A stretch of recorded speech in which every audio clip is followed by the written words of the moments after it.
Obrigado por esta vindima, estamos em tempo delas, conheço um que hoje também ainda vai ao vindima, portanto, mas é a altura das vindimas. Mas é uma altura, não é vindima de fim de estação, é um começo de estação. O vindima, o que tem de interessante é que é onde o vinho começa a maturar, depois promete que para a frente vai haver outros estádios mais interessantes. Mas é também muito alegre esse tempo de fazer vindima, porque é uma imagem bonita, porque a vindima é o resultado de um trabalho que foi feito ao longo do ano, e é bonita, e é o gosto de colher, mas é também o princípio do novo ciclo, de uma nova época, daquilo que vai ficar para alimentar a vida de homens, também de algumas mulheres. Os homens bebem sempre mais, mas é o gosto. Eu lembro-me de uma... lá em casa tínhamos o lagar por debaixo de onde estava o quarto dos rapazes.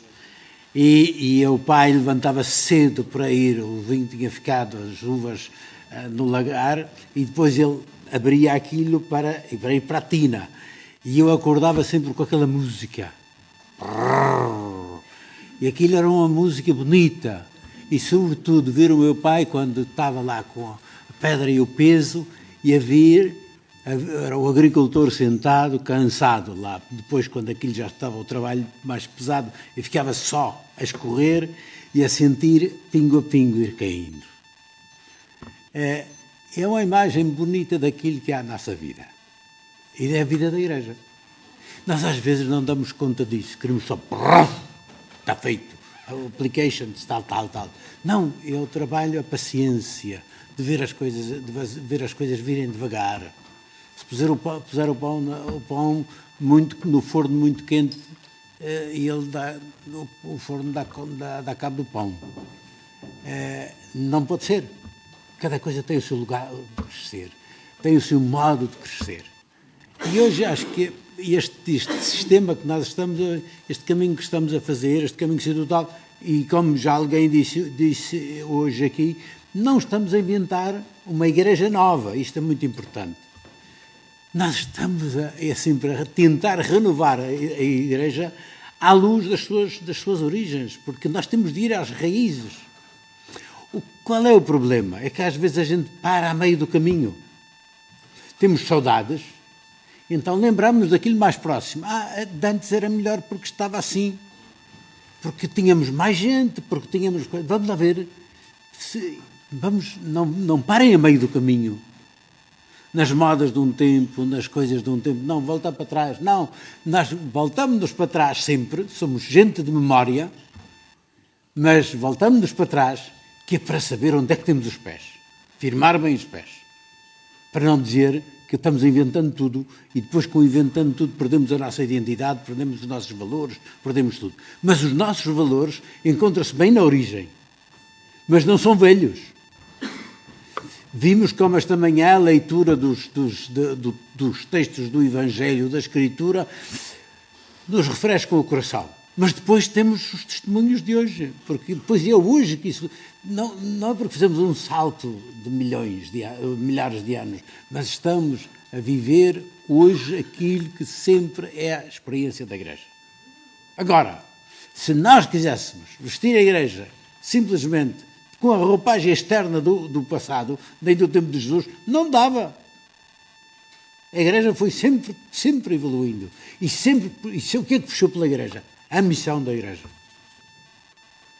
Eu escrevi, agora está aí, estou a recolher, mandei ler, e para fazer, precisava de mais tempo para fazer uma coisa de jeito.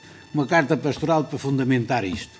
Não se preocupem que não vou lê-la hoje, porque senão vai ser como o tal da Bíblia.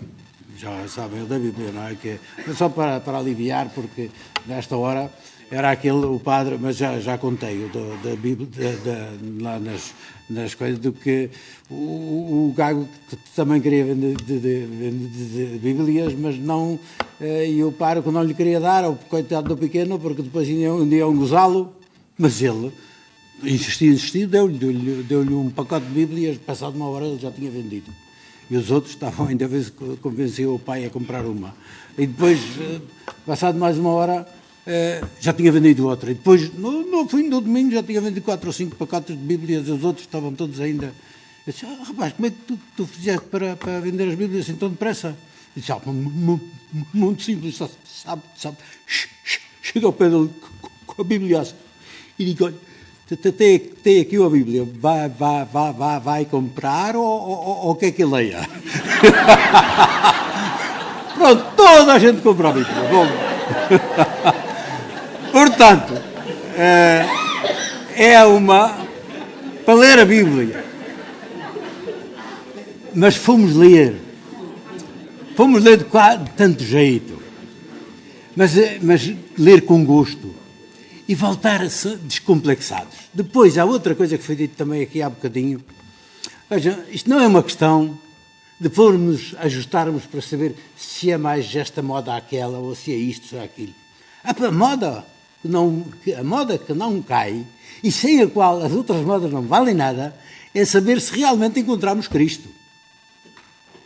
Isto desta manhã, Belina, é precisamente isso. Encontramos realmente aquilo que diziam os discípulos do Evangelho de João, leiam o capítulo 2, 1, sobretudo o capítulo 1 do Evangelho de João.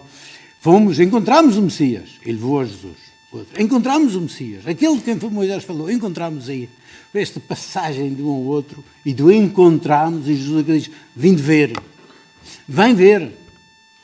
Este convidar para. Portanto, e é isso o caminho que nos interessa. Porque depois, vejam-se, todas estas discussões que andamos, se mais conservadores, se mais progressistas, o problema, depois que estamos em Cristo, que eu me ponha 10 colarinhos ou um só, ou não ponha nenhum, não conta. Em algum lugar será importante por um colarinho, noutro lugar não será. Em algum lugar será importante fazer uma genuflexão, noutro lugar, se for na Índia, ninguém vai fazer genuflexão porque vai ser uma inclinação. E que estarmos a discutir coisinhas destas é perder tempo. Encontraste Cristo ou não encontraste? Se encontraste Cristo, todas essas coisas podem ter muita importância, mas não é isso o importante. Na ocasião, o Papa Bento, que era um homem, sim, um professor, que a gente podia escrever o que ele dizia assim, e já ficava tudo prontinho para publicar. E foram-lhe perguntar como é que era isso dos hábitos e dessas coisas. E ele disse, ele não respondeu, mas eu tanto insisti, o monsenhor, que ele disse, olha, isso é assim, sabe, é como nós, o hábito religioso, as vestes litúrgicas que usamos, são importantes. Mas isso, o que é importante é saber os sinais religiosos, os sinais externos da vida consagrada, dos ministérios, das coisas que nós fazemos, são para se revestir de Cristo, são sinal de. E diz, o importante é isto, se a gente sabe qual é o verdadeiro sinal da vida consagrada, do batismo, sabe qual é? O sinal do batismo é a caridade. Se tivermos caridade, podemos fazer pinatos, podemos fazer tudo e vai sempre chegar, vamos sempre dizer alguma coisa de jeito, fazer alguma coisa de jeito, se tivermos caridade. Se não tivermos, podemos fazer o pino, mas não serve de nada. Isto diz São Paulo, 1 Coríntios 13. Grande parte das nossas discussões nisto não vale a pena, são inúteis. A questão é, encontraste a Cristo ou não encontraste? Deixaste-te levar pelo Espírito, porquê? É por isso que nessa carta, e respondendo também aqui a muitas destas questões de agora, tem 2 sinais que me parecem importantes e que tem nessa carta. E com isso não vou muito mais longe do que isso. Um é o Evangelho de São Marcos, os Evangelhos sinápticos, no modo geral. Quando começam o Evangelho, onde é que isto começou? João Batista veio anunciar uma memória, nós já temos todos uma memória. Há bocadinho dizia que nós partimos já não estamos a fazer o primeiro anúncio aqui nesta terra, já há mais de 1000 anos. Agora, mas temos sempre em cada geração, se isto não for atualizado, a memória só do passado não chega. É porque o espírito não é uma coisa velha, é uma coisa nova. E é isso que João Batista diz. Nós temos uma memória, mas falta um marco nesta história. João Batista não manda olhar para trás, manda ler os profetas, mas diz, olhem para a frente, já está no meio de vocês aquilo que vocês não conhecem. E ele é que vai batizar no Espírito Santo. Essa esperança que vem dos pais de um tempo novo já chegou. E é ele. E por isso, aos discípulos, ele diz, a igreja está sempre no papel de João Batista. Mas ao mesmo tempo, no papel de Jesus. Mas é sempre aquela que indica Cristo. E eis o Cordeiro de Deus, aquele que tira o pecado do mundo, e os discípulos foram atrás dele. E então, o primeiro passo é precisamente o Espírito, o dom do Espírito. Eis o meu filho, o meu eleito, em quem ponho toda a minha alegria. Escutem-no, depois será nos discípulos na montanha. Este é o essencial, que também esta manhã foi tão bem expresso nas leituras e nos padres. Nós tornamos-nos filhos e filhas do Pai do Céu. Isto é o essencial. Em Cristo, nosso irmão mais velho, fomos inseridos na família. Portanto, somos cada um e cada uma de nós aqueles a quem o Pai do Céu diz, tu és meu filho querido, tu és minha filha querida. Aquilo que foi, esta manhã ouvimos tão bem. E isto é aquilo que muda a nossa vida. Se somos filhos e filhas, temos de ser irmãos uns dos outros. Não é? Somos irmãos aí, da família do Pai, da casa do Pai. E isto dá-nos, só isto, é aquilo que nós dizemos da Igreja Sinodal. É aquela que tem um único Senhor. Somos discípulos de Cristo. Chegámos ao Evangelho porque nos tornámos discípulos de Jesus. Portanto, e discípulos, qual é a diferença de filho? É o filho mais velho, nosso irmão mais velho, que nos guia como é que somos filhos do Pai, do céu. E como é que Ele nos trata? E como é que nós tratamos a Ele e nos ensina a dizer papá do céu. Depois, é Ele que também, se somos filhos, e Ele é que nos guia e diz, e então cria tudo aquilo que nós dizemos. A seguir, porque um é padre, porque um é papa, porque um é bispo, ou porque é ministro da Eucaristia, ou porque tudo isso são manos e manas, são irmãos. Na família. A minha mãe, éramos 2 padres na família, mas nunca havia ela ter distinções. E tratávamos sempre, pequenos, tenham juízo. Sempre para nós para a mãe somos os pequenos, os queridos, os pequenos queridos. E este é aquilo que o Papa dizia em Roma, aqui em Fátima. Vemos a imagem da capelinha, a casa da mãe. E já gosto acho esta capelinha. Ele tinha-me dito uma ocasião, disse-me, sabe, 2 coisas me impressionaram em Fátima. O silêncio, também hoje que já foi aqui recordado, o silêncio e a capelinha. Uma igreja sem muros, sem portas, que está aberta para acolher todos, mas também aberta sempre para sair, para todos os lados, nas 4 direções, ao encontro do mundo, que não tem medo. É isso, e é isso que faz com que essa igreja seja a igreja que agora não é simplesmente ligada simplesmente a um povo, mas é a todos. Portanto, a primeira coisa é isto. O primeiro passo é esse. Jesus vem e no Rio Jordão, não é que ele começou a ter o Espírito nessa altura. Ele é o Filho, tem o Espírito. Não diz que Jesus recebeu o Espírito, diz que o Espírito se mostrou, pairou sobre ele e do céu veio uma voz para dizer, aqui está aquele que... E é por isso que é o Mestre, o nosso irmão mais velho, que nos guia, porque ele vem traduzir num corpo humano, num ser humano, numa vida humana, vem traduzir aquilo que é o Espírito do Pai do Céu. O que é que quer dizer viver em carne humana, em existência humana, o projeto de Deus. Depois, isto é a primeira coisa. A segunda coisa, o que é que diz logo a seguir o episódio seguinte? Diz Marcos, Jesus foi para o deserto. Tentado no deserto. O deserto é a imagem da vida. É a imagem do discernimento. É que Jesus começa a pensar, Jesus mostra-se a pensar aquilo, o seu programa, à luz de ser filho, da luz do Espírito, levado pelo Espírito para o deserto. Agora Deus mandou Jesus para ser tentado. Nós é que chamamos de tentação. Ali é Jesus a discernir a sua missão. Porque havia muitos equívocos nesta ideia de entender a Deus, nesta ideia de entender a missão de Deus e de o poder de Deus que vem destruir os inimigos. E Jesus não vai ser nada disso. E os discípulos tiveram muita dificuldade com isso. Mas, portanto, discernimento. E o discernimento é aquilo que a gente está fazendo, o caminho sinodal. É o caminho. Hoje foi dito aqui, também várias vezes. Quando nos juntamos, todos nós temos esse Espírito do Pai. Ninguém pode ser dispensado.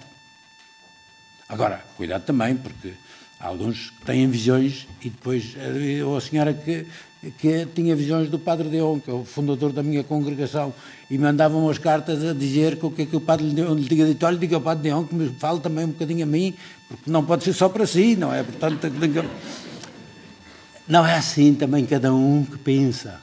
É por isso que nós estamos juntos. É por isso que rezamos juntos. Invocamos o Espírito juntos. E discernimos juntos. Discernir significa isso. Confrontar-nos com aquilo que o Espírito diz no meu coração. Mas diz também ao coração do meu irmão e da minha irmã. Mas diz também, porque não somos os primeiros a inventar isto. Jesus é o ponto de partida do nosso discernimento. Mas é preciso que a Igreja faça silêncio. Que se junte como nós nos juntamos hoje. Isto que nós fizemos hoje é um tal pinguinho do vinho. Que para ir caindo dentro do coração da Igreja, ir caindo uma metodologia de trabalho. É que as nossas paróquias também têm de ser assim. Não é só uma vez que o Bispo se lembra e convoca. É que todos temos de nos convocar assim. Para, no silêncio da escuta do Espírito, mas ao mesmo, e depois na reunião com os irmãos, para discernirmos o que é que Deus quer hoje para a missão da Igreja. Depois, diz que Jesus começou a anunciar o Evangelho e chamou os discípulos. E esta é a terceira, portanto, a terceira hipótese. Primeiro, o Espírito, filhos e filhas de Deus. Segundo, discernimento da nossa vida. Isso leva-nos a fazer opções diferentes, a fazer programas diferentes, a fazer escolhas e a ter a tal coragem de que se falou várias vezes aqui esta tarde. É isto que nós precisamos de igreja, escutar-nos uns aos outros, porque sabemos que o Espírito fala por cada um e cada uma de nós, não é cada um, e a cada um, segundo o papel que tem. O caminho que nós estamos a fazer no Sínodo, insisto, porque isto é importante. Nós começámos nas nossas paróquias a escutar todos. E foi importante. E deu-nos mais do que simplesmente aquilo que dissemos. Não é só isso, foi importante o caminho que fizemos. A dizer, pela primeira, olha, até me pediram a minha opinião, vejam lá. De repente, até me pediram a opinião. O que é que eu pensava disto? Isto devia ser uma coisa habitual, não é? Mas é importante que se tenha. Hoje também se falou aqui desta necessidade de nos escutarmos a sério, não é para fazer um faz de conta. Porque não é para isso que estamos cá. Senão não valia a pena tanto trabalho. Mas, portanto, isto é a primeira. Depois este trabalho foi levado, foi a nível português, de todas as dioceses, o resumo que fizemos foi a nível da Conferência Episcopal e foi enviado. Tivemos uma assembleia muito interessante em Praga, precisamente com representantes, bispos, padres, leigos, em Praga, e para o continente europeu, nos outros continentes também. E agora, tudo isto, com isto foi organizado um documento que tem, um bocadinho como fizemos aqui, para chegar aqui já e hoje estes documentos. Fizemos um resumo daquilo que foram os vários grupos. E agora vai ser levado a uma assembleia de bispos e leigos, pela primeira vez no Sínodo dos Bispos vão estar leigos com direito a voto. E isto é novo, mas é significativo. E não é uma questão de votos aqui, porque a questão é de total discernimento, de dar voz a todos, para que todos possam falar e depois se possa fazer o discernimento. Não vou entrar, leia o capítulo 15 dos Atos dos Apóstolos, para ver como é que este processo sinodal na Igreja Primitiva funcionou. Numa questão importantíssima, que era saber se o Evangelho era também para os pagãos ou se era simplesmente para os judeus. Este é o caminho que nós somos chamados a fazer. Depois, portanto, este discernimento, e Jesus, como se diz, começou a anunciar o Evangelho, chamando discípulos. O Evangelho, a curar doentes, etc. Primeira coisa. Uma igreja em saída, as tais fragilidades da igreja. Tem de ser mãe carinhosa, é para isso que está aí. E carinhosas a todos os sentidos. Esta atenção que damos, e também para nós aqui, sobretudo nesta nossa Diocese de Leiria Fátima, isto é importante, esta questão das crianças. Nossa Senhora veio aqui, com quem é que falou? Com o Presidente da República, com os bispos, com o Cardeal de Lisboa, ou com os bispos? Não, 3 pequenos, pobres, nem ia à escola. Vem tomar conta, é verdadeiramente o coração materno da Igreja.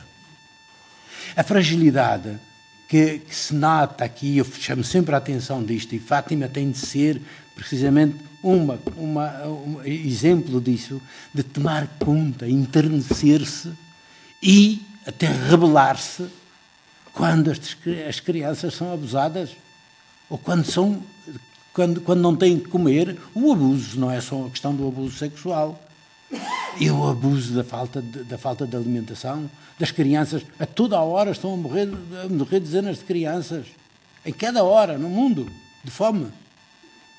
E isto não nos pode deixar tranquilos.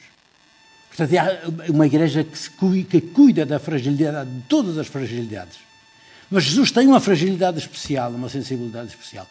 Os pecadores, um maluco de um pastor, imagina quem é que faz isto? 99 ovelhas deixadas no deserto para ir à procura de uma maluca que não sabe porquê se extraviou. Nenhum pastor faz isto. Só o pastor Deus. Mas o papá e a mamãe, sim, como os 2 filhos, e o pai, lá porque tinha outro, não é que um compensa, não, porque aquele que falta é filho. E é filho, podem estar os outros 10 ou 20, mas aquele é aquilo que falta, é o filho que falta. E essa preocupação da Igreja para com os pecadores tem de ter uma versão e os gestos muito claros. Isto não significa relativismo. Abrem um livreco que estão a vender agora aí, contra todo este processo sinodal. E estão a fazer propaganda disso. Podem ler para se divertirem um bocado e depois queimem-no. Não, porque é uma aberração do Evangelho, quer dizer, como se Jesus, então, apliquem aquilo ao Evangelho e vão ver como Jesus hoje seria queimado vivo. Precisamente por isso. Então vai comer com os pecadores. Então vai receber, vai para a casa de um corrupto. Não era menos, um corrupto. Dos cobradores de impostos, em casa de Zaqueu, em casa de Levi. E lá dentro é o mestre em más companhias. Mas para quem está lá dentro? Não. Quando está lá dentro, quando ouvir dizer que Jesus, dizer que o tal pastor que vai à procura, deixa 99 ovelhas para ir à procura do mundo, para eles diz, nós vimos isso, fomos objeto desse carinho de Deus. E isso é algo diferente. É a tal experiência de que falávamos esta manhã, a experiência da fé e do encontro com o Mestre, com Cristo. Depois, a última, é precisamente, Jesus passa, a última não, pois que isto é o Evangelho, mas não se preocupem que eu não vou comentar os outros capítulos, é só isto. Portanto, e a outra é que o Jesus chama os discípulos e integra-os no grupo. O encontro com Cristo forma a Igreja, por um processo natural. É porque ele não vem simplesmente fazer um discurso de. Ele vem para que as pessoas façam a experiência do reino de Deus. E eu disse que era com isto que ia terminar, e termino. Este caminho, veja, o caminho é este que nós temos à nossa frente. Deixar-se encontrar pelo Pai do céu. Fazer a experiência de Deus, que Deus é Pai. Ternura, amor, poder.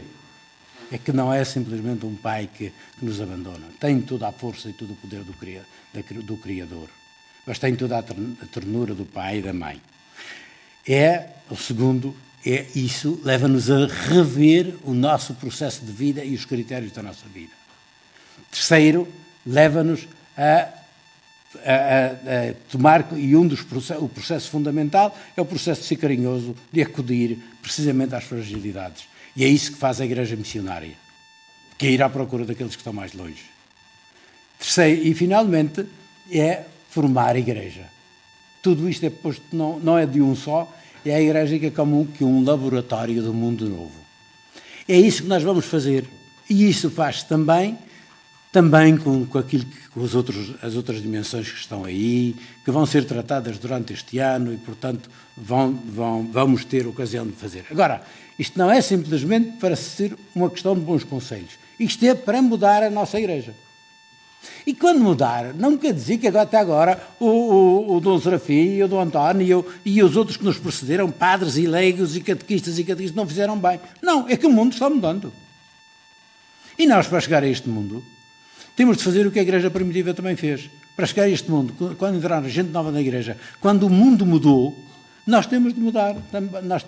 Não estamos criando uma Igreja nova, estamos renovando à luz do Espírito aquilo que o Espírito nos pede para fazer. E nós temos sempre, é por isso que esta manhã falava do Dom Serafim e do Dom António com a ternura que me dá e o gosto que me dá ter daqueles que trabalharam na Igreja antes de nós. Não perdemos nada, nem respeito, nem estima, nem nada. Nós sentimos-nos tudo bem e eles também se sentem bem connosco, como vocês, a verem os vossos filhos crescerem. E penso que Deus também quer da nossa Igreja e eu sinto muito bem, sabendo que, aliás, tenho poucos anos para estar aqui, mas que depois vai haver outros, porque esta Igreja não é minha. Agora, o que a gente tem aqui, a nossa janela, onde vamos trabalhar nesta Igreja, é agora e é para todos e com todos. Bem-haja.